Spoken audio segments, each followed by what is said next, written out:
नमस्कार। आज हम लोग केंद्रित जीवन महत्वपूर्ण पर ध्यान दें इस किताब की गहराइयों में उतर रहे हैं। हाँ, ये चर्चा उन सब के लिए है जो जानकारी के बोझ तले दबे बिना अपने टाइम और एनर्जी का सही इस्तेमाल करना चाहते हैं। बिल्कुल।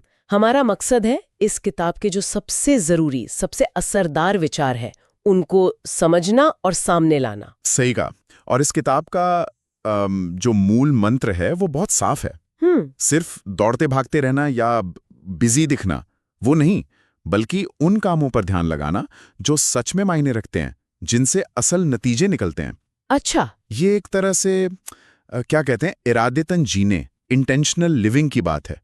अपने वैल्यूज के आधार पर चुनाव करना और सचेत उत्पादकता, उस पर जोर देना। तो पहला कदम हुआ ये पहचानना कि हमारे लिए पर्सनली और प्रोफेशनली सबसे जरूरी क्या है। हाँ बिल्कुल।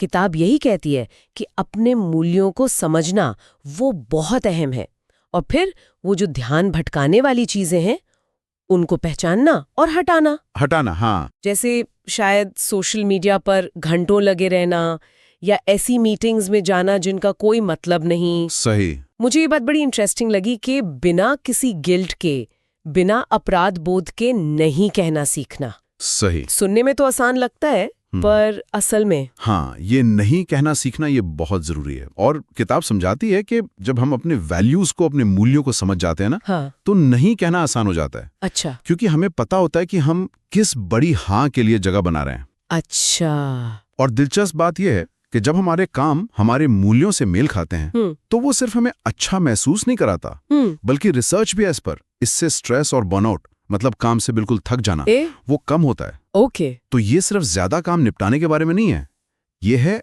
सही काम करने के बारे में, असरदार होने के बारे में। असरदार होना। बिल्कुल। और साफ लक्ष्य हो तो दिशा बेहतर मिलती है। ये वैल्यूज वाली बात तो समझ आई, लेकिन इसे रोज की जिंदगी में उतारने के लिए किताब क्या कुछ ठोस तरीके सुझाती है, कुछ टेक्निक्स वगैरह? हाँ बिल्कुल। किताब कुछ बहुत ही प्रैक्टिकल, व्यावहारिक तकनीकें देती है, जैसे आइजनहावर मैट्रिक्स। सुने? आइजनहावर मैट्रिक्स, हाँ थोड़ा बहुत सुना है। ये वही अर्जेंट इंपॉर्टेंट वाला है ना? हाँ वही। ये कामों को 4 हिस्सों में बांटता है। पहला, जो जरूरी भी है और तुरंत करने वाले भी, अर्जेंट एंड इम्पॉर्टेंट। ठीक है। दूसरा, जरूरी है पर तुरंत नहीं करने, इम्पॉर्टेंट बट नॉट अर्जेंट। यहीं पर ज्यादातर गहरी सोच वाले काम आते हैं। अच्छा। तीसरा, जो तुरंत करने हैं पर उतने जरूरी नहीं, मतलब अर्जेंट बट नॉट इम्पॉर्टेंट, जैसे कई बार फोन कॉल्स या कुछ ईमेल्स। हाँ होता है ऐसा। और चौथा, जो न जरूरी है न तुरंत करने वाले, इनको तो हटा ही देना चाहिए। इससे साफ हो जाता है कि किस काम को प्रायोरिटी देनी है। ये तो काफी उपयोगी लग रहा है। और वो 80-20 नियम का भी जिक्र था शायद, पैरेटो सिद्धांत। हाँ, पैरेटो सिद्धांत या 80-20 नियम। इसका मूल विचार है कि अक्सर हमारे 80% नतीजे, हाँ 80% रिजल्ट्स, वो सिर्फ हमारे 20% एफर्ट से आते हैं। सिर्फ 20% से? अच्छा। हाँ, और किताब कहती है कि ये सिर्फ काम पर ही लागू नहीं होता। सोचिए, शायद हमारी 80% चिंताएं या तनाव वो सिर्फ 20% वजहों से होते हैं। हाँ, ये तो सोचने वाली बात है। तो उन मुख्य 20% वजहों को पहचानकर अगर सुलझा लिया जाए तो बड़ा फर्क पड़ सकता है। और ये सिर्फ टाइम मैनेजमेंट नहीं है। अच्छा। ये एनर्जी मैनेजमेंट की भी बात करती है। मतलब सही आराम, सही खाना पीना, अपनी सीमाएं तय करना, ये सब क्यों जरूरी है? क्योंकि ये सब दिमाग को साफ रखने में मदद करते हैं। और किताब में मिनिमलिज्म, न्यूनतावाद की भी बात है। ये सिर्फ कम सामान रखने के बारे में है या इसका कोई और मतलब भी है? यहाँ इसका मतलब सिर्फ भौतिक चीजों से नहीं है। मतलब वो तो है ही, पर किताब इसे कामों और रिश्तों पर भी लागू करने को कहती है। कामों और रिश्तों पर कैसे?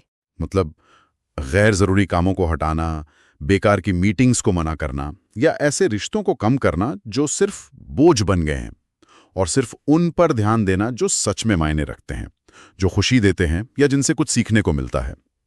ये सब कुछ दिमागी स्पष्टता पाने और उसे बनाए रखने से जुड़ा है।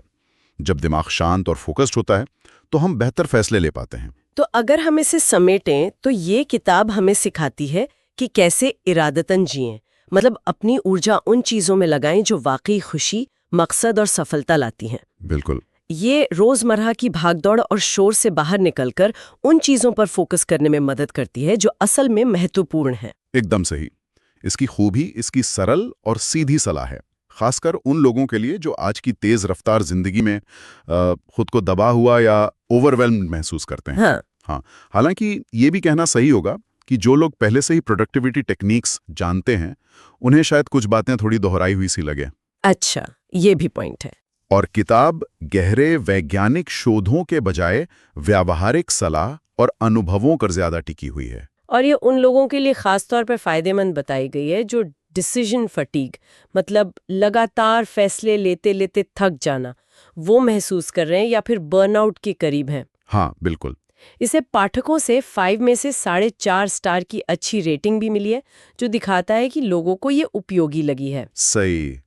और ये सब एक बहुत अहम सवाल भी खड़ा करता है ना, क्या कि क्या हमारी आज की जो ये व्यस्तता है, जो हमें अक्सर थका देती है, क्या वो वाकई हमें हमारे उन असली लक्ष्यों के करीब ले जा रही है जिन्हें हम पाना चाहते हैं?